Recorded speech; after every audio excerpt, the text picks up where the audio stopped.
Hello, hello, hello. This is Tom from Tom and Ruth Philippine Adventures. Today I want to talk about if you're decided that you want to come to the Philippines, there's a couple of things you need to think about doing before you come to the Philippines. One is make sure that that you've actually saved some money or have some type of retirement or, something in savings that you can pull from. Another thing you got to think about is your health. Make sure you have some type of insurance, traveler's insurance or something that if you're over here, or your insurance, you're working in an existing company that you can actually, say I'm going to the Philippines for a month or two, can you cover me? Or I'm going to live back and forth. A lot of times you can actually take a company, maybe you've been working for a long time. They sometimes will do insurance quotes, but you have to ask. And if not, you want to make sure that you have that taken care of, some type of health or something like that, so when you're traveling over here. And the third thing you need to think about when you come here is remember all the things that you did initially. Like I did in the beginning, I kept a book. I wrote everything down. I wrote everything like things that were required, the culture, the mindset, the costs, the health, because you want to just kind of keep everything together because, like for example, because you forget things. You want, if you're coming to the Philippines, you want to make sure you have all your bank information. Make sure you tell your banks that you're ready to come here. And you can just get ready for the culture. The third really important thing if you're coming to the Philippines is the culture. They get ready for the culture because sometimes it's a culture shock for a lot of people. Not being aware of, how it is here. It's a little different here. Coming out of the airport, you say, okay, I want to catch a taxi. Well, you go down the road and you catch a taxi or catch one right there. I suggest you go out of the airport and go down and around and get it off base, and you'll save you a couple of dollars, a few dollars by doing that. And don't necessarily get it right at the airport because they'll charge you a little more because they know they can. They think you're an they think that they can take advantage of you, so you just have to be prepared for that. But when you come here, always write down things before you come. Learn as much as you can from my sites and other sites that are out there. There's many people out there that have some pretty good information that's been here a lot longer than me, and they've been here for years, and they have some great information also.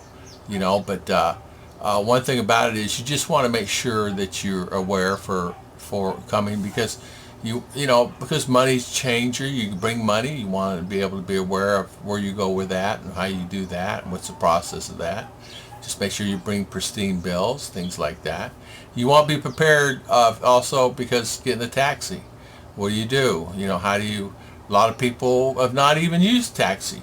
Some parts of the United States don't even have a taxi. Some small cities, small towns don't even have a taxi service. And they're not even aware of taxi service and what one's about. And basically, then they're coming to the Philippines. Sometimes you'll have situations when you're coming here, you get a taxi or a larger van, and you want to go to point A to point B. Just make sure you have all that information readily available, that I'm going to so-and-so hotel at so-and-so address in so-and-so city, or take me to the bus station, I need to catch a bus, or I need to catch something like that. So just be aware, like, okay, here is the bus station address. And because they will say, well, what bus station? There's 2 or 3 bus stations. Well, the main bus station. Well, there's 2 main bus stations. And I'm using these as examples. It's not really any, there's only one.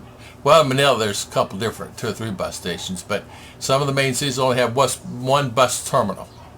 So, but you just have to be prepared. Just make sure you're prepared where you're going, mapping it out, what you're going to do, how you get in there, if someone's meeting you, if they're not meeting you. Just kind of make sure you map things out. And you know what? Do it 6 or 8 months. Do it a year before you go, because you'll change it up and do this and do that and do this and do that, because you'll learn something new. When I first came, I didn't know certain things, and did it end up costing me more money? Yes, because I was not aware. I just, the people who had the boots on the ground here are not doing what I am doing now. They're not, If you hit the boots on the ground here and you really want to know what's going on, you just ask me and some of the other vloggers that's out there that's gone through a particular experience. Now, some come here, they just get out of Manila, catch a flight to wherever the city they're going here, and stay in that city, and then they fly back 3-4 weeks later or 2 months later, and then they fly back, but never really got to see other parts of the Philippines. So, and the number one question I get asked, is it safe? Well, you know what? Safe today, tomorrow, don't know. You just make sure you stay on the embassy websites and things like that, on the U.S. Embassy website, and it always gives you updates. They sometimes will state this really horrible area, this particular area, and and they do that, and it's very cautious, and they should, and I'm glad they do that. But sometimes if you have relatives or family or your wife's family or something like that, just ask them, and they'll tell you, no, everything's fine, nothing's changed, this happened, but that is 200 kilometers, miles that way is where that happened at, not here. But they'll list this area.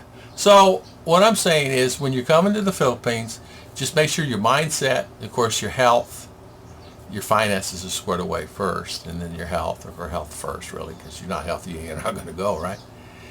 And then your finances, and then the mindset. The mindset is a very important factor when you come here, because if your mind's not there, are you going to be ready to adapt to the culture? Things are small here. You can get in a tricycle, and if you're over 6 feet tall, you might have a problem. So be prepared. If you have to take a jeepney somewhere, I don't know if some Americans can even get in a jeepney. I have to crawl, okay? I have to crawl in a jeepney, and it's everybody's laugh that I have to crawl in a jeepney. So it's things like that you really have to look at and think about. Am I going to have to ride a jeepney? You have to say this. And you'll have to ask your fiance or your girlfriend, because she may not tell you. She thinks that you will be aware on what you need to do. But sometimes you need to map things out. Okay, if I go to this bus station, how many buses do we have to catch to here? Can we catch one bus here? Or do I have to take a taxi to here to do this? So kind of make sure you map things out the way you want it. Make sure you put it in a book that you have. This is just a regular book. That's where I put all my notes in, as you can see. You can, a little notepad, little book of some kind. Write everything down. Write down where you're going, address, all that stuff. And then when you get to the airport, your suitcase, you're out of the terminal, you can just whip this bad boy out or a book out and say, okay, here's the address where I want to go. Well, there's 3 of them. Well, this address right here. Because they will speak English. Another good thing you might do when you come is make sure you get your phone set, because there'll be Smart and Globe. You get out of the airport, get somebody right there, have them get your phone situated, because then you can turn in your maps, turn on your GPS maps. And yes, they work here. And what's it called? Wazzle, I think it's called something like that, where it can track, where you go in traffic, and it tells you, make right. It's like Google Maps, but it tells you the traffic. So it kind of gives you an idea. So if you think the guy's trying to give you the run around, ride around the block to get the meter up, you can actually use Google Maps. Well, it says take a right here, and they may know a better way. But always ask, don't assume, just always ask. And I ask in a favorable manner, and of course they will help you. Yes, I got taken in Manila before for 400 peso. I turned him in, and I understand I got a thing back that he got in trouble, lost his license. So you have to be aware. And all I had to go was 1 kilometer, and he charged me 450 peso, 400 peso. And I did not know it was 1 kilometer. But you know what? My wife didn't know either, so it was all new. So just kind of be prepared when you're coming, and when you get in the taxi, be aware the guy's name and things like that. Take a picture of his tag if you want to. Some do. Take a picture of his badge when you get in the car. That way there's no issues coming down the road. If there's a problem or mistake down the road, you can easily, believe me, they're on that. So you may never have a problem. It's never really been a problem, but in and out of here a few times, even night, and I thought I was experienced, I got taken advantage of. Because it was a different, I dropped in the same airport, but I go a different place. And they got me for some money. but it's $8. Okay, it's not going to kill me. I want to thank everybody for watching. Please subscribe, and thank you very much for watching mine and Ruth's channel.